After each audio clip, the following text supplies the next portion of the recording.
Science fair. I was talking to a friend and saying, oh, I know, I can do a video about the science fair and, talk about how much it sucks. And she said, oh, at my school, we didn't do the science fair.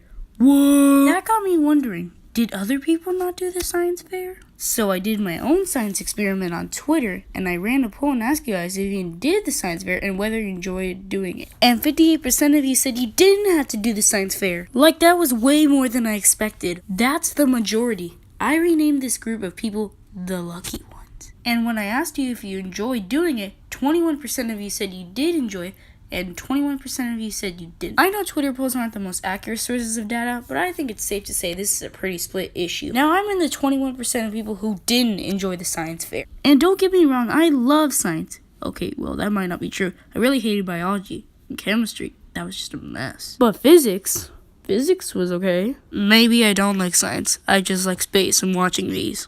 Bill and Neil, they're my buddies. Except Neil did hurt my feelings one time. We'll get back to that later. Alright, let me briefly go over what the science fair is for you lucky ones who didn't have to deal with that. Apparently, it's a very American thing, right, guys? Mm-hmm. Oh, yeah, totally. Mm-hmm. Absolutely, yeah. Mm-hmm. Basically, we started doing them, I want to say, around the 4th grade, and we would do this every year up until 10th grade. And the whole class would spend all day researching a topic that interests them. And then we would have to come up with a question that we can run an experiment on. An example of these questions are, does the temperature of a battery affect how long it will last? What color light produces the most heat? How does the shape of a rocket's fins affect its travel? All of which are projects I did. Basically, this is supposed to teach you about the scientific method, but what it really did was teach us how to procrastinate and make up data. And on paper, you might think, oh, that sounds like fun. I wish my school did the science fair. No! Here are some flaws with the science fair. First, you have the option to work with a partner. And of course, you want to work with a partner so you can split up the work and not do as much. Now, since I didn't have any friends, I would partner up with someone who no one else wanted to partner up. But they wouldn't do any of the work. I only did the science fair with a partner once. From 5th grade on, I did my science fair projects alone. The second problem is that we had to come up with a question all on our own. And you gotta understand, we were just kids. We don't think as commonly as scientists do, okay? Just a couple years ago, we still believed in Santa Claus. Except for me, my family didn't do Santa Claus. And now you want us to know if the ratio of a cylinder will affect its buoyancy? Like, come on. And also, we don't have access to any resources. The science fair is a lot like an episode of Mythbusters. But what sets apart the Mythbusters from your average 4th grader is that they're really smart engineers who have access to explosives. While we can't even drive to Walmart ourselves, we had to ask our parents to take us. One year I wanted to do an experiment on a certain type of soil, so I did research, I wrote everything up, but when I went to Home Depot to buy the soil, they didn't even have it. So I had to pick a new topic and start all over again. Now do you see why I think the science fair sucks? So okay, I think it would have been better in elementary school if we were assigned a question. I know the whole point of these things is about discovery, but we're all stupid, okay? I guess if you're anything like me and you chose a crappy question, you'll have a bad science fair. My very first science fair, after researching all day possible questions, me and my partner came up with one question. What time of the day is the hottest? Now, I already know the answer to this question, and in 4th grade, I'm pretty sure I knew the answer to this question too. It's noon. Like, I don't even need an experiment on that. In fact, I can just go to Google and seriously type in weather, and boom, there's my data right there. No need for an experiment.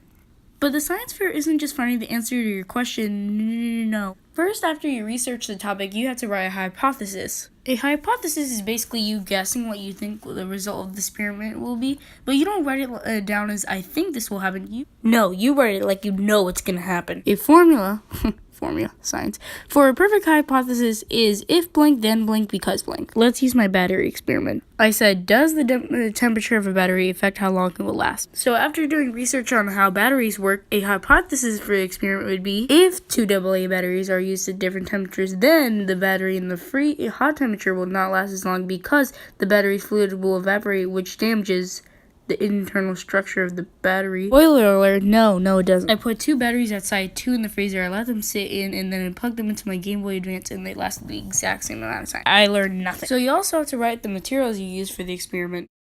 Then you have to write the steps you do for the experiment, the procedures, and you also have to write an introduction, basically just bullcrap you're gonna do. Then you do the experiment, aka the fun part. Make sure you write down your results because you have to make a graph. You have to. How do you make a graph to show that batteries at different temperatures last the same amount of time? They did. You think you're done, but no. You gotta write up the results as if your graph didn't perfectly depict that. and a conclusion. The conclusion is like the most insulting part of the science fair. You basically just going through this checklist of questions you have to answer. Was your hypothesis correct? No, my hypothesis wasn't correct. What mistakes could I have made in your experiment? I don't know, maybe I took the batteries out of the cold and hot and put them in a room temperature Game Boy in a couple of minutes they went to room temperature. I don't know.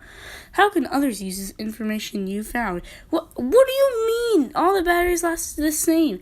I don't think anyone's gonna put their batteries in the freezer have literally no effect. Alright, and then you take everything you wrote, print it out, and slap it on a poster board. And everyone would use construction paper as a border around their text to give the poster board a good aesthetic. I think the second most fun part of the science fair was choosing what word art font you would use for your title. Oh, and by the way, the teachers told us to have a good creative title to catch people's attention. Like, that was part of the assignment. We got graded on the title. Basically, they were just telling us to create puns for a grade. If you're doing a project that's measuring plant growth, ready, set, grow, that was a popular choice. And everyone took their poster boards and presented in front of the whole class. Those were the 3 most boring days of science, except for the day you presented. That was the most stressful.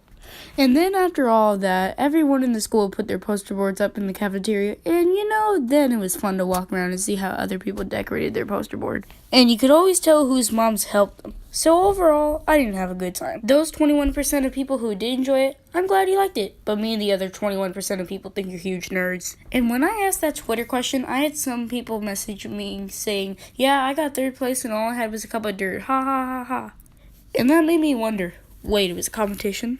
So I think the key to a good science fair is to come up with a good question and also do a topic that you actually enjoy. One science fair I did an experiment on rockets and I had a blast. That would have been a good title. But for another year, I did what color light is the hottest? I just shined a lamp at a thermometer and switched out the bulbs. I know I'll let Neil say what he thinks about the whole project. Okay, red light is warmer than blue light. Interesting discovery, but not exactly revolutionary. Thanks, Neil. Just completely disregard all my work. I'm fine. So moral of the story, if you need an idea for a science fair project, do it on rockets. You don't even need a question. Just launch model rockets.